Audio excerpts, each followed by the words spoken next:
it's during those difficult periods, I think, when culture is just critical. I think it's very hard for an organization to make it through those types of challenging periods if there's not a strong culture, because that's a key thing, I think, that people believe in and they want to stick around and they want to fight it out and get to the other side. And without that, I think it would be incredibly hard.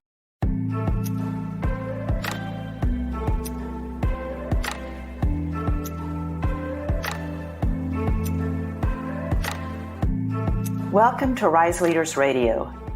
This podcast focuses on exemplary leadership, the type of leadership that brings about positive, meaningful change in places that matter.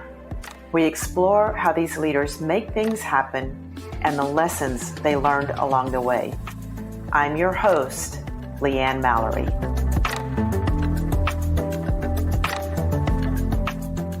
Hey folks, I'm so glad that you're here today. This is a great conversation between self-proclaimed culture enthusiast Drew Clancy of PCI and myself. I do have a confession to make before we get started though, and that is that I forgot to plug in this fancy microphone that I'm using right now. So you will notice that my audio quality is pretty tinny. You can hear it just fine. It's just not very great quality. Also want to take the opportunity to remind you to check the show notes for links to the Corporate Adizes Lifecycle, which we talk about briefly, and also the agenda for the stand-up meetings that Drew uses at PCI, which is a really important part of their regular rhythm. Thank you again for listening, and here we go. Today, I'm very excited to be talking with Drew Clancy, who's president of Publishing Concepts, or PCI. Drew's pulling off achievements that many businesses have not been able to navigate. Here's some examples. He's leading a company, or a version of the company, that was started by his grandfather almost 100 years ago. He's successfully navigating the huge disruption of the print to digital world. He's proving that servant leadership and rigor can happily coexist. And PCI consistently shows up on best places to work lists, demonstrating an ongoing commitment to culture. And I'm hoping that's what we spend most of our time talking about today, because Drew has such amazing passion around this. So Drew's doing beautiful work at PCI, and I predict that we're all going to learn a lot today. And a lot of the lessons will come just from experiencing his humility and his passion. I've been looking forward to this conversation for a while. Drew, thank you for agreeing to be a guest. It's great to be here. Why don't we just start with an explanation of what Publishing Concepts is in the first place, so that we have a kind of paint a picture and set a context for the company that you're leading? Absolutely. So, Leanne, as you mentioned, we are a third generation family business. We work with colleges, universities, service organizations, and that includes military organizations like the Boy Scouts, Masonic organizations, really anyone with a membership, as well as high schools, public and private high schools who have alumni. And our work is really, we're passionate about helping them engage their membership and hopefully raise a little money. We have kind of one principal offering, which are our print and digital directories.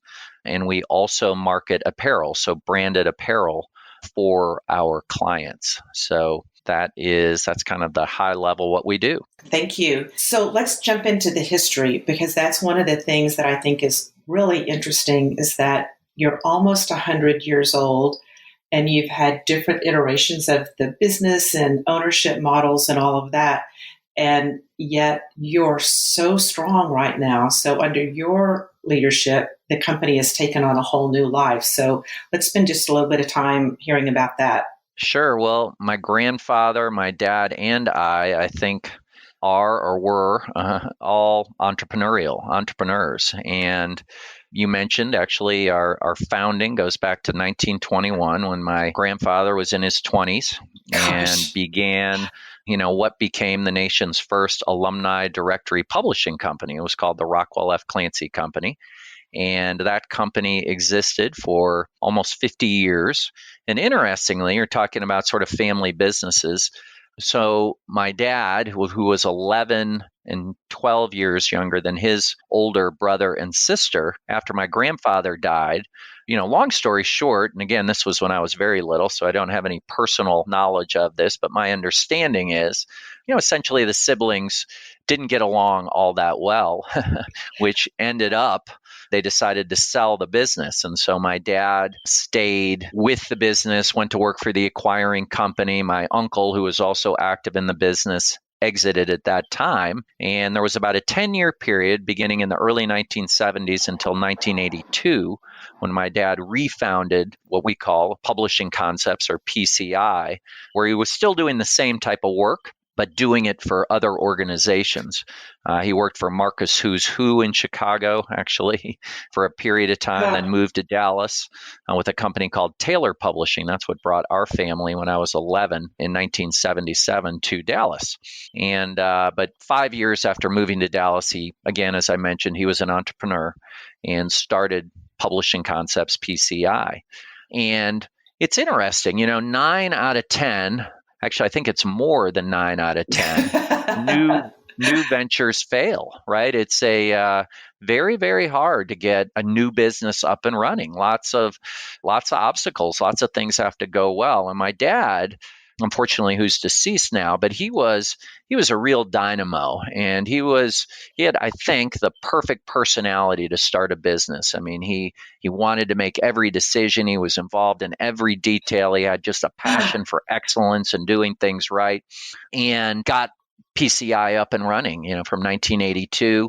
Unfortunately, some of those things, personality characteristics, which are great to start a business, had unfortunately an impact on his health. And he had his second heart attack in 1995, which meant that he was not able to come into the office for an extended period. And when you take sort of the one individual who's making all the decisions, who's controlling every decision, and all of a sudden that person can't come to work every day, bad things happen. And so, long story short, that's what brought me to Dallas in 1995.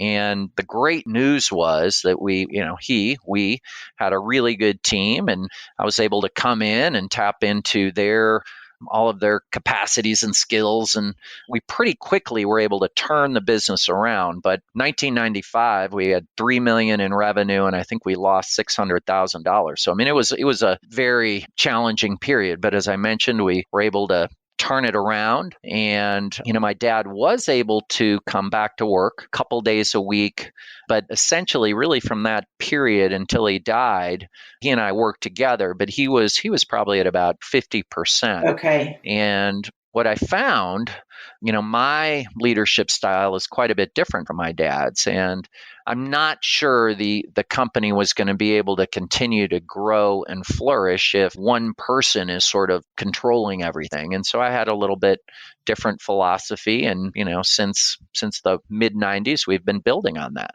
I'm just sitting here grinning about so many things. So I'm wondering about people who are either that first generation entrepreneur in the startup phase, because your dad essentially, even though the business was started in 1921, he restarted it in 1982. He restarted it in 1982, absolutely. With the character traits that are so important at startup. And that, there's that saying, the founder's trap. And I think it was Adizes that coined that.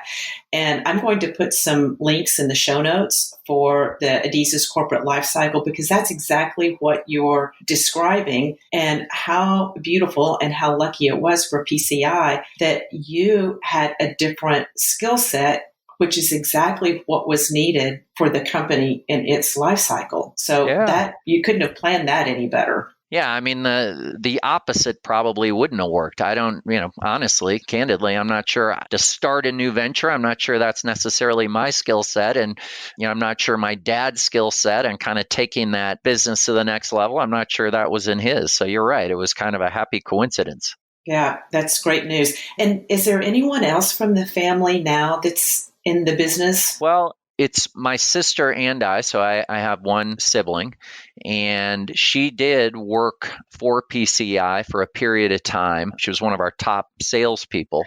But, as her family was growing up, her choice was essentially not to work. She didn't want to travel. And so today it's really just me in the business. She does have an ownership stake, but she's not active in the business. Okay. Okay. So before we go into the culture and the passion that you have around that, because I think once we go there, we're not coming back to some of these more tactical questions. But Yeah, sure. so paint a picture too of your employee base and what kind of growth that you've had since 1982. Right. So starting in 1982 with essentially zero revenue, from 82 to 95, my dad and the team had grown the business from zero to $3 million in revenue. And then I joined in 1995, and it's actually interesting. So I came in and I mentioned we had a good team, and I had some ideas, and we can talk about culture and all that. But we were able to grow the business to about 10 million in revenue, consistently profitable, grew every year. And then you mentioned disruption. I mean, we went through a very difficult period in sort of the 2006, 2007, 2008, where we went from about 10 million in revenue down to 6 million. And that was very, very difficult, very, very challenging. That was really white knuckle time. But since then, since about, let's say 2008, 2009, we were 6 million in revenue. We went to 12 million. Then we went to 18 million in revenue. And then 3 years ago, we acquired, merged with our competitor. And since then we went from 18 to 24 million to 34 million to 45 million last year. And this year we're pushing hard to hit 50. Congratulations. Yeah, well, it's been a lot of fun, and we can talk about the merger, which we call a merger, not an acquisition. I mean, I really think language is important. And anyway, that was a transformative event for our company, and there's some really interesting lessons learned there for sure when we get there. So where are your employees based? I know you're here in North Dallas, but you have employees everywhere. Yeah, so we kind of one thing that we think language is important. So we don't use the word employee, we use the word associates. Thank you. We don't use the word customer, we use the word client. And again, I'm an old English political science major, but I do think, what we call things. And again, we can talk about this too. I mean, we take a lot of phone calls, 8,000 phone calls a day, but we don't have a call center. We have an inside sales center. And again, I think those things are important because they set a tone. So we actually have 5 locations. We're headquartered here in Dallas. We have a total of about 350 total associates. So about half of those, let's say 175, give or take, are in Dallas. Then I mentioned we acquired our competitor. They had offices in Virginia Beach as well as San Antonio. So we've got significant numbers of folks there. And then we started a division in Arkansas, in Little Rock. And we also have a software development team in Guadalajara, Mexico. So there are 5 total locations. And so let's just jump right into culture as well. You have, starting in 2011, have year over year or consistently achieved best place to work in Dallas, best place to work in Texas. There was one time when you were actually number 1, and I think that was a best place in Texas for a mid-sized company. Twice. Yeah. Okay. So yes, that's part of that website that hasn't been updated, I think. Yep. So amazing culture. And what's fascinating to me too is that it was after this down period that you mentioned with the white knuckle, that when you came back, it seems like you came back in a very specific way. And the culture really, it feels like, based on what you're saying, that the culture has really supported that growth and the success. For sure. In fact, actually, to go back to coming out of that very difficult period, I'm certain that we would not have made it through that, actually, were it not for our culture. And culture is great. I mean, right now we're, on top of the world, so to speak. I mean, things are going quite well, and culture is great. It's a huge driver, but it's during those difficult periods, I think, when culture is just critical. I think it's very hard for an organization to make it through those types of challenging periods if there's not a strong culture, because that's a key thing, I think, that people believe in, and they want to stick around and they want to fight it out and get to the other side. And without that, I think it would be incredibly hard. So it goes actually beyond or before that period that we've come out. But as we have come out and going through that very challenging testing period, I think we got even clearer on who we were, what we believe in, what our purpose is, what our values are, how we treat our clients, how we treat each other. All of that, became very crystallized, if you will, during that challenging period. So it's like that there was a crucible that the company went through during that time. And the fact that you held on to your values and maybe even leaned on them even more during that time really has resulted in this. It's almost like an indomitable culture. Just can't be broken. You never ever take anything for granted, right? And the truth is, I mean, yesterday is yesterday, and today is today, and tomorrow is tomorrow. I mean, by which I mean you've got to earn it every day. And I think, again, I'd love to talk about some of the different elements that make up a culture, but you've got to earn it every day. I think there's a Warren Buffett quote that, it take 30 years to build a reputation and 15 minutes to destroy it. So it's certainly nothing to ever take for granted, but absolutely, it's been a key part of our winning formula, I think, here at PCI. So let's start talking about the elements of culture that you're pointing to. I'm also curious. So you have what you call the 5. Did you have the 5, which you can describe for us, before your white knuckle period? Had you already defined those? We did. Now, okay, we call it the 5. That's relatively recent, just as a way to try to simplify, if you will, or what's really, really, really important. But all of those elements were part of, we didn't call them the 5, but they were key elements of our culture before we started. We organized them in this specific way. And so are these the things that you think are key elements to a culture? Yeah, these 5? I think there are 2 kind of equally important tracks, I think, to building a culture. So we have the 5. We have these 5 elements, and then we have 5 values. So, and we call it the 5 by 5. But in many of these, those of people who are listening or familiar with conscious capitalism, we're relatively new to kind of the conscious capitalism movement, but there's incredible alignment around sort of the key elements that conscious capitalism puts forward and kind of the key elements of our culture. It starts with purpose, which is above and beyond, the way we define it, above and beyond making money. What difference do we make in the world? And our purpose is very straightforward. We inspire dreams and transform lives. And what we mean by that is through the work we do, strengthening our nation's universities, service organizations, and high schools, we quite literally make it possible for them to inspire dreams and transform lives. We also, the purpose is both external and internal. And our goal as an organization is to inspire the dreams and transform the lives of myself and all of my colleagues. So it starts with purpose. That's key. The next kind of key element is our values.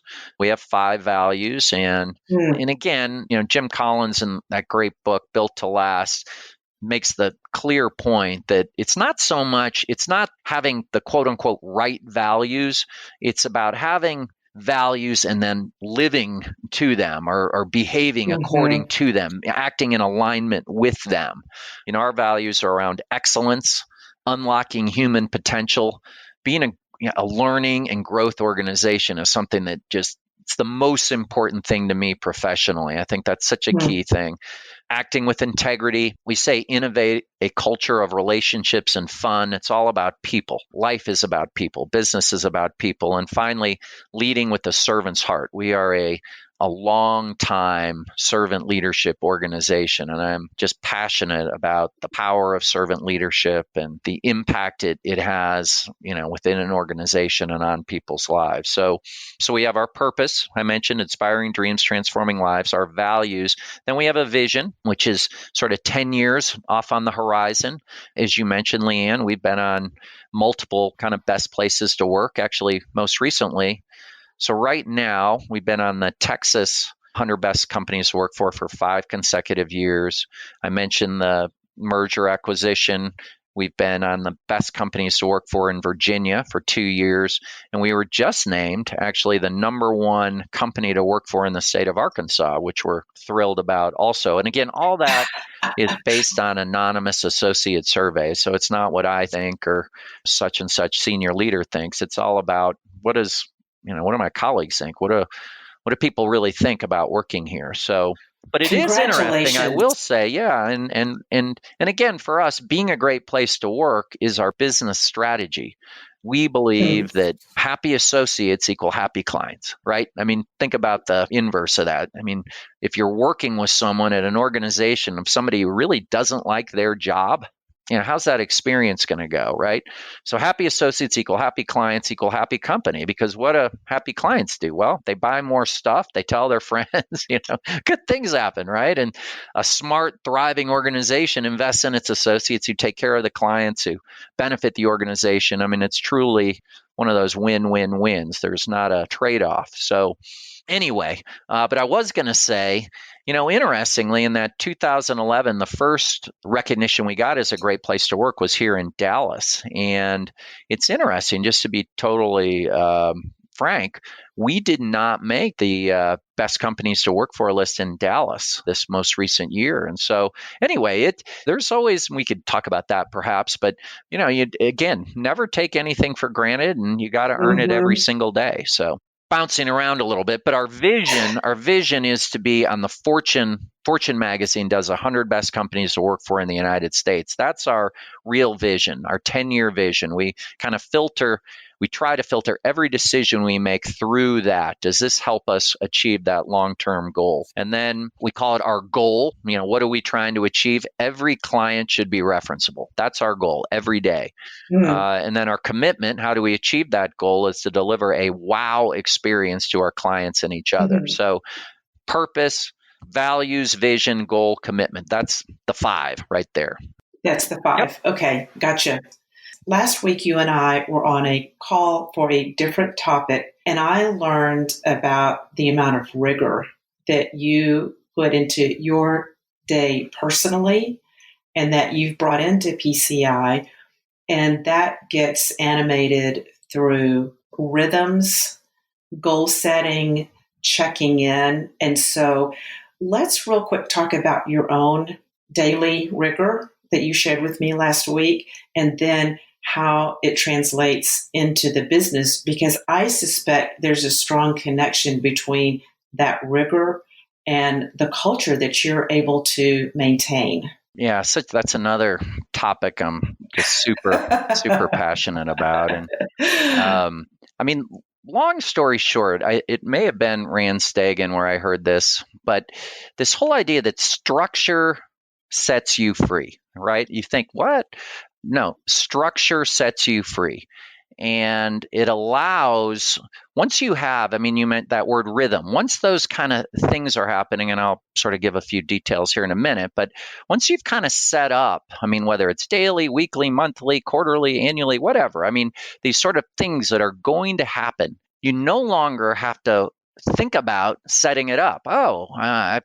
Maybe I should set up a strategic planning session. Okay, what do we, you've already decided we're going to have an annual strategic planning session. It's going to happen this year. It's going to happen next year. It's going to happen the year after. It's already been decided, right? And so structure is such a liberating thing, I believe. And so in my personal life, I'm a big, Stephen Covey, Tony Robbins, all the greats, right? And one thing many of them talk about is this idea of a morning ritual. There's a great book called The Morning Miracle that outlines a great process for this. Actually, we do a reading discussion group every year here at PCI, a voluntary one that I lead. And last year we did the Morning Miracle. And essentially, so every morning I try to get up at 5:45 or 6, and it's about an hour and 15 minutes. I get up, I do some sit-ups and push-ups. First thing I do when I get out of bed every morning. I've been doing this for 6 or 7 years. Push-ups and sit-ups, and I do a meditation. Try to do 20 minutes. Sometimes it's 10. Then I read the Bible. I'm a strong believer, so I read the Bible and I pray. And then the last thing I do is I journal. And I journal very specifically about my goals for this year. So I have kind of a process I've developed over time where I have 10 goals, some personal, some professional. And every day I try to journal about those goals. It's all about keeping it front of mind and what's in the way. And anyway, it's about an hour and 15 minutes. And I do that darn near every day. Sometimes if time is compressed, I'll leave out. I don't always do all 5 things, but many days I do. And so on your best day, one of the things that you told me last week, Drew, that tickled me is that in your journaling, you said, even if you don't journal about it, you at least write them down again. Exactly. If that's all you have time for, you at least write them down so you have a touch point every single day. Yeah, I want, for me, those 10 goals I've defined this year. These are the 10 things I'd like to accomplish. And exactly, even if I don't have time, most of the time I have at least time to write down what they are. And again, it's all about just priming, right? Priming yourself, priming myself, because turns out life is busy. There's stuff coming at us all the time. And so I think that's why it's important to just touch base in the morning before I start my day, before that sort of onslaught of calls and emails and texts and responsibilities and All right, I've defined these as the 10 most important things this year. So let's at least just touch base on them. How long have you been doing this morning ritual? Well, it's gotten better over time, but probably 7 or 8 years. Was it hard for you to get in a groove? Was it hard when you got started? Yeah, almost. It's impossible. It feels like, no, this is not, no, you have to work. You have to really work on it. And the Morning Miracle book talks about this too. And if you can do it for about either 21 days, 30 days, you almost have to, it's literally forcing yourself because, like everybody else, I like my sleep. It's not, but now 6, 7 years later, this is just how I roll. It's not hard anymore, but it was, it was super hard initially. Absolutely. Yeah. Yeah. And so what are the rhythms that you have, rhythms that you have at PCI? So I mentioned kind of the 2 lanes, if you will. So, and I think Leanne, you had mentioned Jim Collins. What does he call it? The core ideology. So that would be core kind ideology. of the 5, if you will. Kind of, this is what we think is important. This is where we want to go as an organization. But the other piece is this kind of rigor. And so I have been impacted by Vern Harnish, the Rockefeller Habits. We recently started doing something called, or 2 years ago, called the Entrepreneurial Operating System, which some listeners may have heard of. A guy named Gino Wickman put that together. EOS. EOS, right? Yeah. And so, but for many years, even before we did EOS, so the first thing we do is we have a stand-up meeting for all of our operations people. So this 75, 80 people, and we bring people in from all our locations for this meeting, and we do it every day. It used to be called the 10 at 9, 10 minutes at 9 o'clock. We actually moved it up to 8:30, so it's not quite as catchy. And that was the 10 at 8:30 Central, 10 at 9:30 Eastern. Because anyway, it's a mouthful. But I read, and again, you just going back to Jim Collins, specifically Built to Last, one of the things he says in there is, try a lot of things and keep what works. And that's very much been our strategy. So, maybe 10, 15 years ago, I read an article somewhere about some organization was having a 10-minute stand-up meeting. And I thought, well, let's try it. It's ended up being just a cornerstone of our culture. It's been so successful in many organizations, PCI before the 10 at 8:30, you have silos, right? And accounting does accounting stuff, and project management does project management stuff, and inside sales does, and what happens with this daily meeting, a 10-minute meeting, and I'm happy to share our agenda. Maybe you could do a link to it. Again, Yes, that would be there's great. nothing Thank you. magic about the agenda. We change it over time, but each department rotates. They have 2 minutes to talk about something that department is working on. But it's even more than that. It's just being in the same space. And we start with the five. We go over the five, then we go over key metrics. We are big on transparency. It is what it is, what it is. We try to share everything, as much information as we can across the organization. So every day we go over the key metrics. Then we do this expanded news that I mentioned is 2 minutes. It rotates.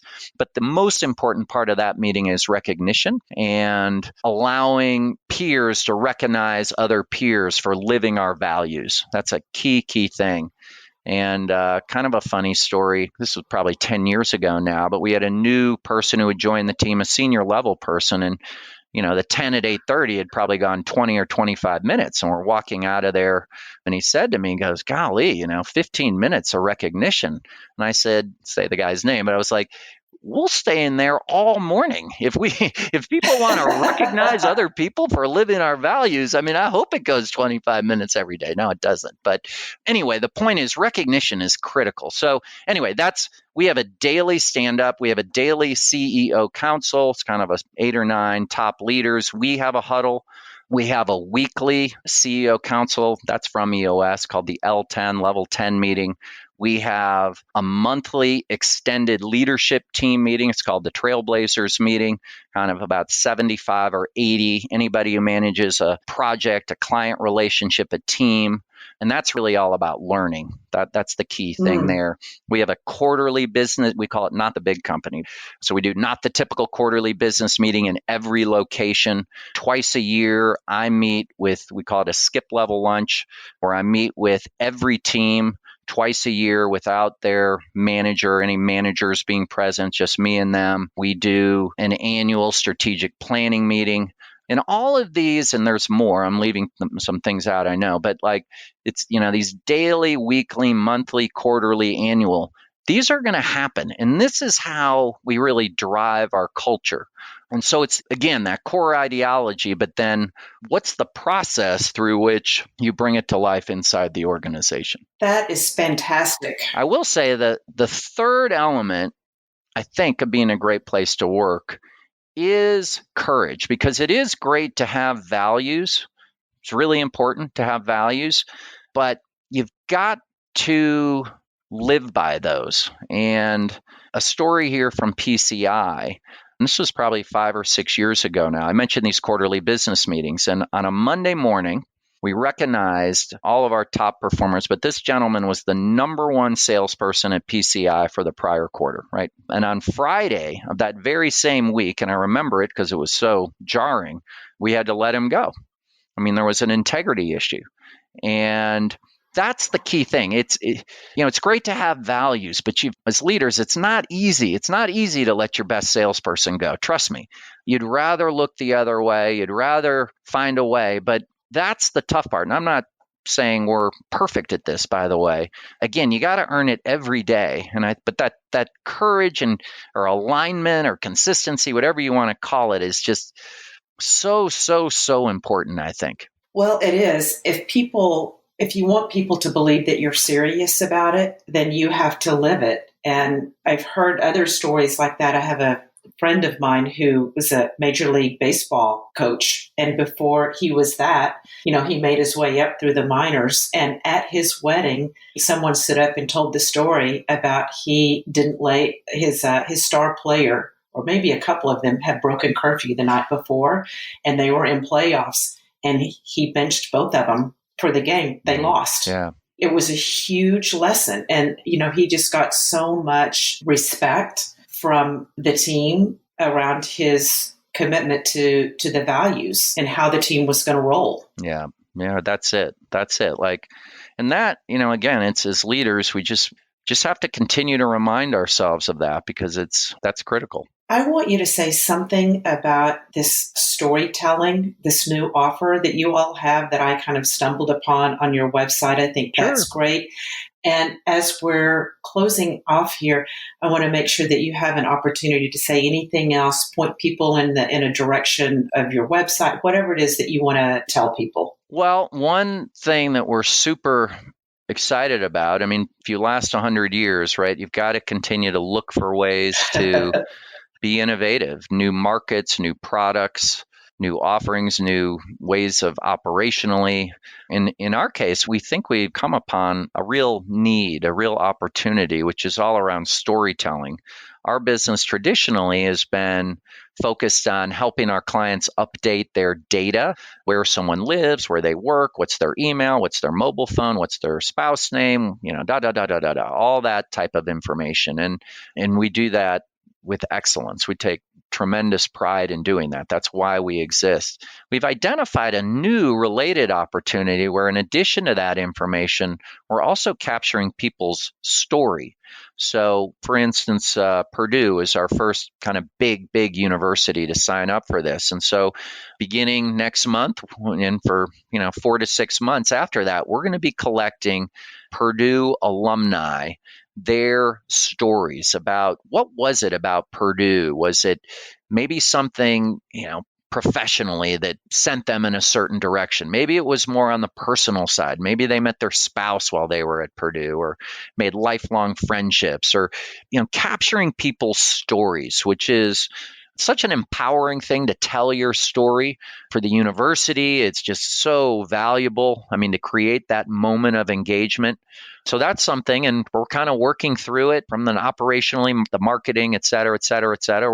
We're hardly all there, but it's something we're super, super excited about. I think it's fantastic and just another example of how you are constantly learning and changing and innovating. And Drew, thank you so much for sharing your passion today. It's been so much fun to hear you light up as you talk about the company that you lead. Yeah, well, it's been a true pleasure. And I describe myself as a workplace culture enthusiast. So anyone who might be listening, if you want to connect or have ideas or want to learn more, I mean, it's one of the things I'm passionate about in life. So I'd love to connect with other workplace culture enthusiasts. All right. That's a big invitation. All right. All right, Drew. Thank you so very much. Really appreciate it. You bet, Leanne. Thank you.